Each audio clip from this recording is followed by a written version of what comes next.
Welcome to the Bible Forum. I'm Warren Sprouse. It is Sunday night, February 17, 2019. And as usual, we have a whole pile of things that we've got to talk about. I want you to be able to stay with us through the whole 2 hours. But if you can't, of course, we make allowance for that because we put everything on YouTube. We put it all up on Facebook, and it's on the website as well. And the website is immediate. As soon as the show is over, the show individual segments are uploaded. It takes a little bit longer for Facebook, and it takes a little bit longer than that for YouTube. In some cases, I have to come back on Monday and check, and it didn't work, and I have to play with it and get it up. So, you've got options. Work with it. See the best part of the show that you can wherever you can. Again, glad to have you. We've got some folks in the chat room. If you'd like to join us there, you just click the link on the Bible Forum webpage, thebibleforum.net. And when the show is running, the chat room is up and you can get in there. They tend to interact with each other, not so much with me, although it could be, but I've got to watch that and then watch you and then do the show. And it's not always easy for me to get involved over there. I try to answer questions if they pop up at the breaks. We'll see how that all works out too. You remember I told you a while ago, and I think I try to remind you on a regular basis about the loss of our privacy. It is slowly degenerating, going away. There's coming a time when if you are connected in any way with the internet, the phone systems, or anything like that, that you're not going to have privacy at all. Well, just this past week, federal authorities are telling us that a 26-year-old woman who arrived at John F. Kennedy Airport in New York City was caught using a passport that didn't belong to her. When the unidentified woman landed from Mexico City, she presented a U.S. passport to the Customs and Border Protection officer. The officer suspected that the woman may be an imposter, so he took her aside for further inspection. Now, the officer used a new biometric machine with facial recognition capacity to determine if the passenger was the true bearer of this U.S. passport. Based on the facial recognition test and the officer's interview, the woman was determined to be an imposter. The woman was sent back to Mexico on the next available flight. The government did not name the airline or the woman that was involved in all of this. But think about that. Looking at that, facial recognition, looking at you, no, you're not getting in. You remember things about the mark of the beast? You're going to be in the computer system. There's going to be a third way to check and make sure that you are one of the approved individuals. It's coming our way. I learned this week that some Chicago families are going to start collecting a $1,000 check from the city, I suppose, every month. They're going to get this with no strings attached. That's the new proposal from a task force created by Mayor Emanuel. The idea is to break the cycle of poverty. Give people money with no strings attached and you will end poverty. No. The pilot program would give 1,000 struggling Chicagoans $1,000 a month. Now, the supporters say that people can use this extra cash to cover unexpected emergencies, increase their savings, improve their health. The money would come from a mix of city funds and charities. But the reality here is that simply giving people who have never had this sort of comfortable cushion the kind of help that they're suggesting is just rich with unexpected consequences. $1,000 is just enough to take off the pressure, but not enough to do anything that really helps. And knowing people who have been used to getting, or people who do not work as a rule, in some cases this is second, third, fourth generation of people who never really worked for their own money, this is going to be destructive on a lot of different levels. A little bit farther west in California, Democrats have introduced legislation that would shield a person from the consequences of crimes they commit in California, even the violent crimes, as long as the person reports the crimes to the authority. Think about that. Commit any crime you want, as long as you're the one reporting it, no consequences. The language of the proposed statute appears to immunize people from any crime so long as they are the ones reporting the violation, even as it relates to sex crimes. And it appears that the Legislative Council went along with this based on the language contained in the bill.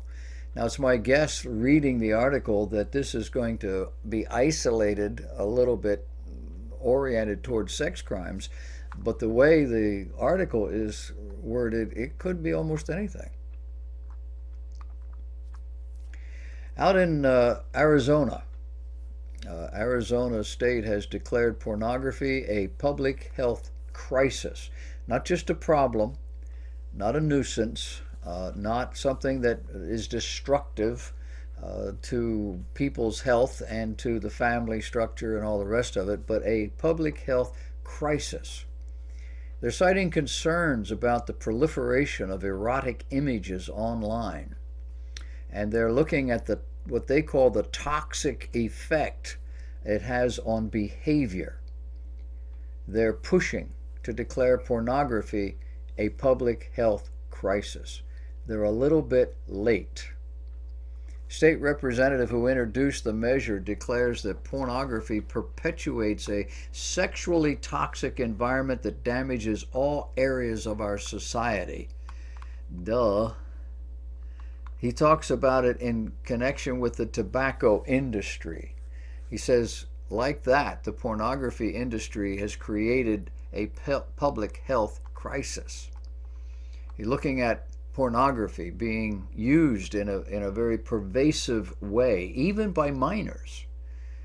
Now, the House resolution is largely symbolic. It has no legal effect, but the supporters say they hope that it opens the door to new restrictions on pornography.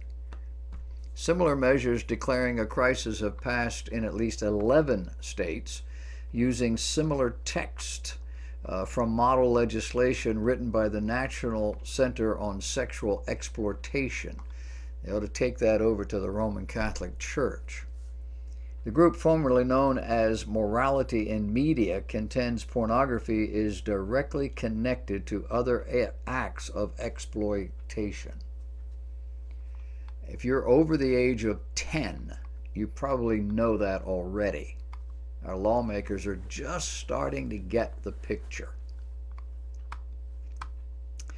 We are now seeing more and more result of what people are calling the millennials. These are young people today, the 18 through 35-year-olds, whatever, having been raised by people who were raised by the state largely, or by relatives other than moms and dads who were raised largely by babysitters before that. These are the millennials who make a claim to believing on the Lord Jesus Christ as their personal Savior. And they read in the Bible the same kinds of things that you and I read, where the Bible tells us that our responsibility is to go into all the world and proclaim the gospel. Well, according to Christianity Today, the Barna Group has released new findings just recently, last week I believe, which shows that 47% of those millennials who make a claim of being actual Christians, those of the born-again Christian type, believe that it is inappropriate to share their faith with people if those people are of a different religious persuasion. The survey found that millennial Christians are on a par with the Generation X, as well as baby boomers, and with elders, for that matter, in their belief that being a witness of Jesus is part of the Christian faith. However, millennials, many of them, are saying that this is not polite in society. They shouldn't do it. They believe that they are good evangelists. They still see themselves as representatives of their faith, but more and more they're pulling back from any direct conversation with somebody to open the conversation with this sort of thing. The survey found that born-again millennials were in an age group most likely to share, but they are finding it inappropriate to just walk up to somebody. The survey also learned that 40% of Christian millennials agree with the statement, if someone disagrees with you, it means they're judging you. So you see, their philosophy in life would preclude sharing their faith. Because if that person should disagree with them, well, now they're judging them. But the other side works just as well. As the Christian begins to share their faith, they start out with the basic premise that says you, in your natural state as a human being, are on your way to hell. You're a sinner. And without the Lord Jesus Christ in your life, you're not going to get to heaven. And something inside of them apparently says, well, we don't want to be judged, so we can't just walk up to people and do this. It's an amazing thing, philosophies of life, and how these things turn around and have little short, sharp barbs and come back and poke you with it.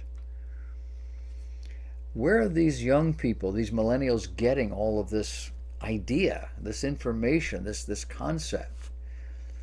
Well, the studies show that they're getting it from our so-called public schools.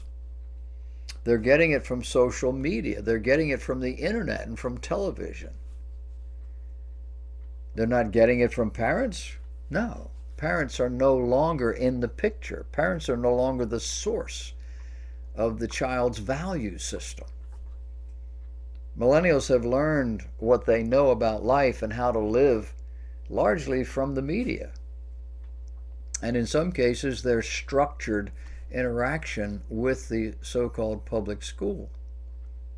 And now what we're seeing is their effort to wed these two worlds without having to really choose between them. It's not a stark black and white, yes, no. It's something in between. Well, where does a philosophy like that take somebody? Well, ultimately, it takes them away from God, away from all things holy. And if you doubt my evaluation, watch them. Look at how they live. Watch how they interact with people. Listen to what they believe.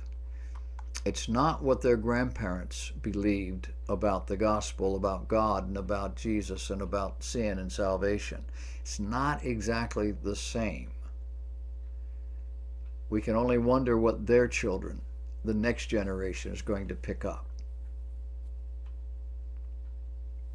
In other news, we learned this week that were you to become a threat to your family or to your community in any regard, we now have 14 states with laws on the books requiring you to surrender your firearm if you have one.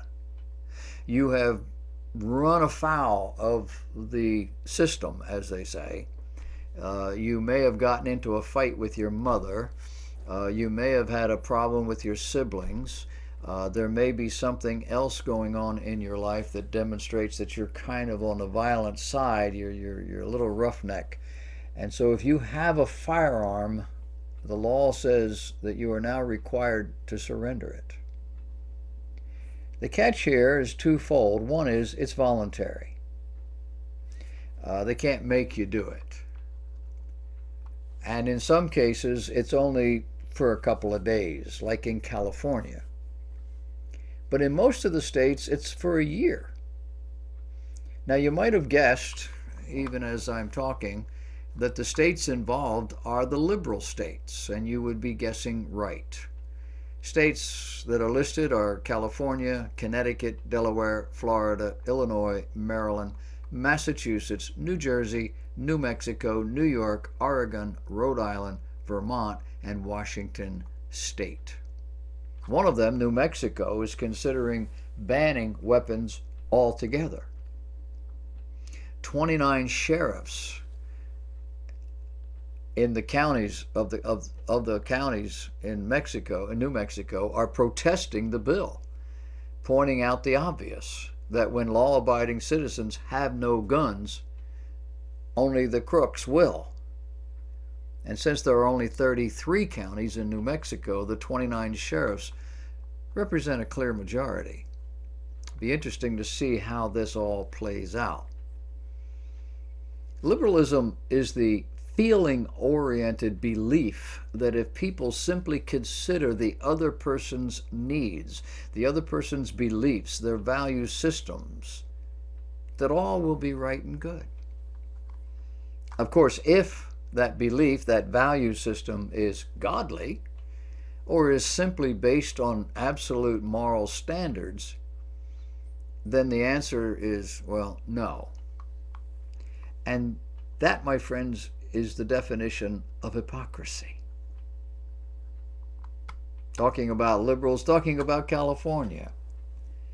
California wants to trade a president's birthday for a communist holiday. And they don't see a problem with that. A representative in the California State Assembly by the name of Miguel Santiago introduced legislation earlier this year that sought to replace Abraham Lincoln or George Washington's birthday with a holiday to celebrate International Workers' Day. We know that as the Communist May Day. The details on Bill AB 3042 seeks to combine Washington and Lincoln birthday into one holiday and call it President's Day, while designating May 1st for International Workers' Day celebration. The bill would make May Day a state-mandated holiday, force schools to commemorate and direct attention to the history of labor movements. What's the reaction to this proposal in California? Well, one California assemblyman in particular lambasted the bill, which he said puts California in the running to become the laughing stock of the entire United States. He says, I'm aghast that a bill like this would be able to get through committee. His name is Matthew Harper. He says, are we going to go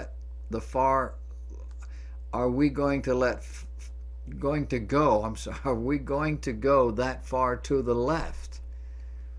Now, the bill was initially approved by the Education and Appropriations Committees, so it's been brought up, apparently it's allowed to have a vote, I should say, on the Assembly floor. According to the Daily Caller, the bill was read 3 times on Thursday last week, finally failing in a vote of 27 to 22. Santiago has already submitted a measure to reconsider the legislation. You remember the school shootings down in Florida? Horrific event. They have continued in the discussion as to what are we going to do about this. You know, we had police officers on duty, off-duty police officers, retired police officer in one case, I believe, and there was some indication that maybe these guys were not all that interested in going forward and being aggressive in defending these kids. One of the fellows who seemed to have a plausible reason for not getting involved has since either retired, quit, or got fired, and has really become the pivot point of this discussion. But now we've got a school in Florida, the Manatee School for the Arts in Palmetto, Florida. These folks hired the school guardians to comply with state legislation requiring schools to have at least one safe school officer. What they have done is hired combat veterans. Combat veterans armed with semi-automatic rifles to patrol and to guard their campus against potential threats. The principal, Bill Jones, said they have good reason to go above and beyond the minimum requirements, so we're not looking for a fair fight. We're looking at an overwhelming advantage. You can imagine how parents are reacting to armed guards with automatic weapons, trained military types. One of the guards has 15 years of infantry experience. The second is a veteran guardian, will start working later in February. The principal wanted combat veterans who can be trusted to react quickly and to react quickly and correctly under fire. He said, I wouldn't hire anybody who hadn't been shot at and fired back. I need people who have been in that situation. The Palmetto police chief supports the use of semi-automatic weapons, something not everyone was comfortable with. Assault rifles, whether you are for them or against them, are prolific in our society, Chief Tyler said. So why would we not want the school guardian to have parity with the potential threat? Principal Jones said parents have been generally accepting of the guards who were trained at the Manatee County Sheriff's Department.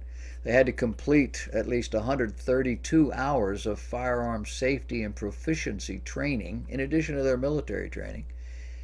The weapons are not stored on campus. The guards are required to keep the chambers empty while they are patrolling. Their salaries are about $50,000, substantially exceeding the state allegation. But Principal Jones believes the student safety is well worth the cost. For those of you who grew up in the public school system in the last 30, 40, 50 years, you're very well aware of Darwinian theory of evolution. The question has been raised as long as it's been around as to whether it is settled science. The public school system, our government, and others, the liberals among us, would say yes. But listening to and reading what the media tells you, you're not getting the whole story. If you only heard what they're telling you, then you would agree. But consider, more than 1,000 highly influential scientists from around the world have gone on record expressing their doubts about the Darwinian theory. They hail from institutions the likes of which are Harvard, Johns Hopkins, Columbia, Tulane, Rice and Baylor, the National Academy of Sciences, the Russian Academy of Natural Sciences, the British Museum, and MIT's Lincoln Library. The statement says, quote, we are skeptical of claims for the ability of random mutation and natural selection to account for the complexity of life. They go on to state careful examination of the evidence for Darwinian theory should be encouraged. The scientists include the best in molecular biology, biochemistry, biology, entomology, computational quantum chemistry, psychiatry, behavioral sciences, astrophysics, marine biology, cellular biology, math, anthropology, a whole raft of things.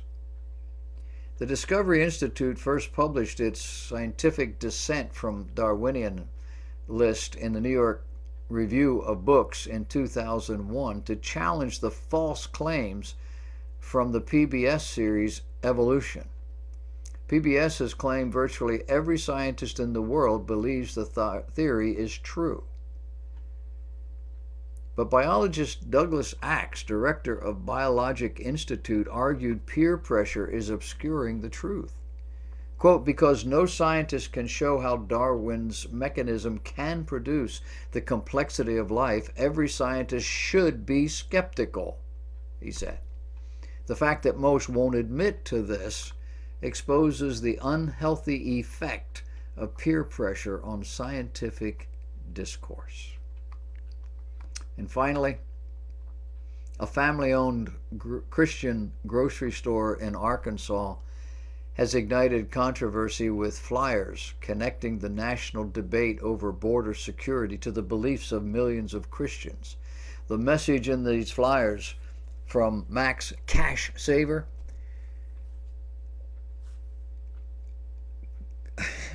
the message it says in the flyer, it says that their cash saver is more sizzling than a summertime barbecue. I don't know what that means, but in there it says heaven has a wall, a gate, and a strict immigration policy, while hell has open borders. Let that sink in for a minute or two.